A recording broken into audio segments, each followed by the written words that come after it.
Vamos chamar aqui o pastor Edmilson, ele vai estar orando mais uma vez pelo pastor Valdomiro, que é o mensageiro de Deus para as nossas vidas nessa noite. Aqui está o teu servo, que foi chamado, separado para uma missão. E, portanto, nessa noite, ele está aqui cumprindo essa missão. E nós queremos, atentamente, de uma forma bem concentrada, prestar atenção no que ele vai nos falar, como ouvinte da palavra do Senhor, aqueles que estão aqui no santuário e que estão em suas casas. Revista do teu servo com autoridade, com poder, com inspiração, de tal maneira que possamos compreender e aqui saímos praticando a palavra do Senhor. Amém. Em nome de Jesus, amém. Abra sua Bíblia em Atos 19, versículo 15.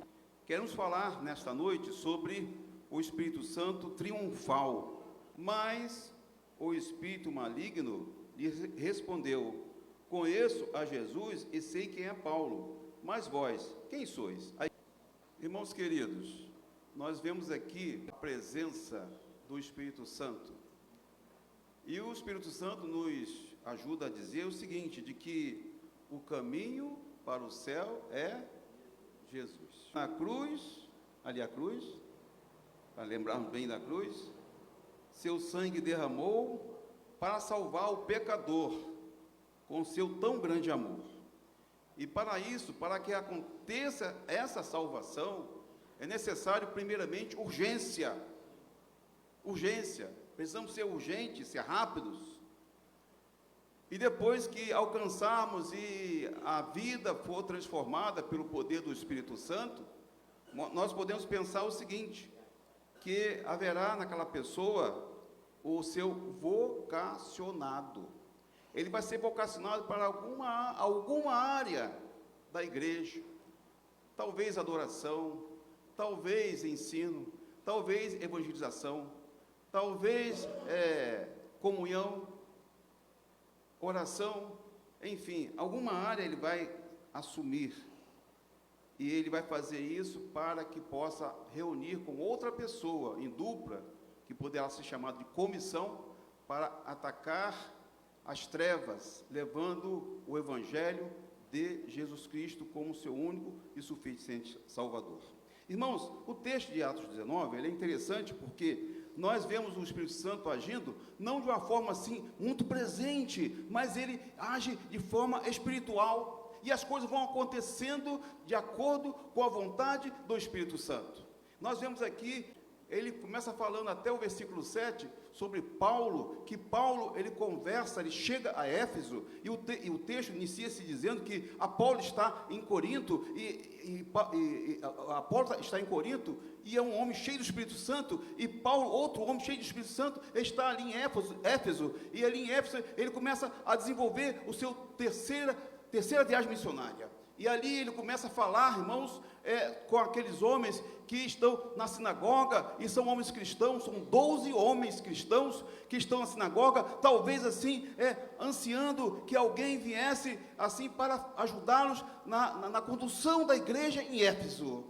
E ali nós vemos que Paulo, ele chega e fala com aqueles homens, dizendo o seguinte: vocês conhecem o Espírito Santo? E eles disseram: não ouvimos, nem sabemos se existe Espírito Santo. E então Paulo vai, e ele entra em contato, espiritualmente, em oração, em comunhão, com o Espírito Santo, e ali batiza aqueles homens, 12 homens, no Espírito Santo. E ali o batismo fica completo. Homens preparados, homens competentes, para pregar o Evangelho que é o caminho para o céu, o Evangelho que tem a cruz de Cristo, em que nós precisamos, irmãos, nos momentos de hoje, fazer essa oração, porque o mundo hoje, irmãos, está terrível. Se eu olhar o tempo de adolescente, de jovem, e o tempo, até mesmo quando eu conheci Geisa, há 30 anos atrás, irmãos, o mundo está muito pesado, cheio de coisas ruins. A atmosfera do mundo está assim totalmente cheio de maldição, de coisas ruins, e aí os espíritos malignos, eles começam a atacar e começam a influenciar, e até mesmo ele quer atacar e ameaçar a nossa igreja. Nós vemos, irmãos, que Paulo, ele consegue assim colocar a doutrina do batismo, a doutrina do Espírito Santo, uma ao lado da outra, para que aqueles 12 homens se multipliquem. Na igreja cristã, não existe divisão, existe soma, existe multiplicação. E surge uma outra ameaça. A primeira ameaça foi os discípulos não ter o batismo do Espírito Santo. A segunda ameaça foi esses homens que se colocaram contra Paulo, e contra o reino, e contra a igreja, e contra o caminho. E a terceira acontece de que ali surge o próprio demônio. O próprio demônio. E nós que somos crentes, irmãos, nós precisamos assim fazer, cumprir em nossa vida o reino de Deus e a sua justiça, para que todas as coisas sejam acrescentadas. Casa, casamento, carro, emprego, dinheiro, lazer, entretenimento, tudo vai ser acrescentado se nós fizermos a coisa correta diante de Deus. E nós vemos, irmãos, que o caminho significa ensino. Um caminho que apresenta Jesus em 14:6, que diz: eu sou o caminho, a verdade e a vida. Ninguém vai ao Pai a não ser por Ele. E às vezes, irmãos, há pessoas que estão na igreja, mas não são da igreja. Há pessoas que entraram no Evangelho, mas não deixaram o Evangelho entrar dentro dele. E aí traz problema para a igreja. E aqui a terceira ameaça à igreja. Quando os 7 filhos de Seva, 7 meninos, homens, eles começam a se intitular como exorcista. Segundo a pesquisa, eles vinham fazendo isso em outros lugares, e vinha dando certo, mas estava errado, porque era contra a vontade de Deus. A vontade de Deus é que nós falemos do Evangelho, que oremos pela pessoa, e que possamos dizer para a pessoa: está repreendido em nome de Jesus essa entidade maligna, e não exorcizar, excomungar, e fazer tantas outras coisas que não está na Bíblia Sagrada. E aqueles homens pagaram um preço altíssimo, porque eles começaram ali a querendo expulsar e dizendo: esconjuro-vos. Isso não é palavra. Jesus não está aqui para exorcizar ninguém. Jesus está para libertar e salvar e colocar aquela pessoa no caminho. A palavra de Deus crescia e vai crescer.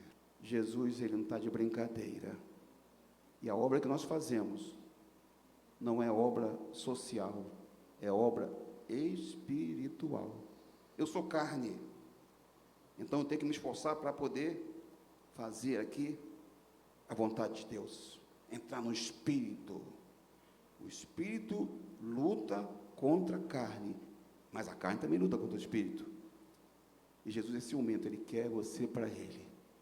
Consagre sua vida, santifique sua vida, faça um propósito com Deus, porque isso vai beneficiar você. Eu digo isso porque tem beneficiado a minha vida. O maior benefício tem sido estar diante de muitas situações adversas, na presença de Deus. Deus, nós queremos te agradecer pela oportunidade de estarmos na tua casa. Na tua casa, no teu reino.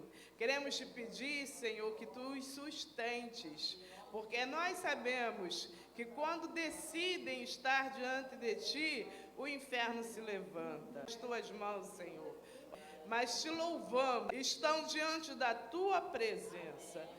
Em nome de Jesus, amém.